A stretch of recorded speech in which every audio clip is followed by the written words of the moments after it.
So when I started thinking about AI in music creation, I think there's another part of the equation that isn't really talked about enough, and this is the money part.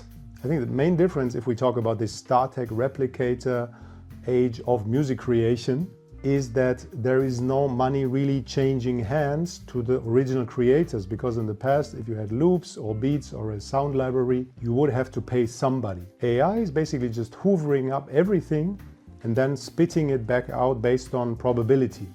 And I think you might say, yeah, that's just life and that's just the way the cookie crumbles.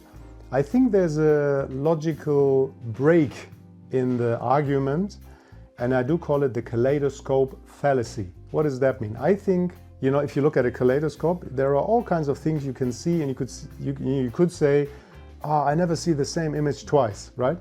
Because there are millions or billions of combinations looking through a kaleidoscope. I do have to say that AI reminds me of this a bit, because what people don't seem to understand is that if 1 million people prompt something, for example, some smooth jazz in the New York style with brushed drums and a, fall feel, I don't think that AI will be able to create 1 million very distinct versions, which means I can absolutely expect a hit song or a creator of a hit song being sued by somebody else who said, actually, I can prove that I have had the same kind of voice or the same kind of instrumentation before you, and you just stole it. Or even, the AI software company saying, no, actually, we created it. I don't think this has been explored enough, because if you look at a kaleidoscope and you break it open, there are certain parts in it that are always the same. So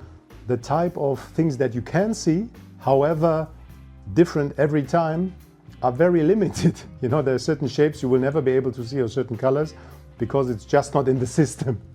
So I think we're looking at something similar here.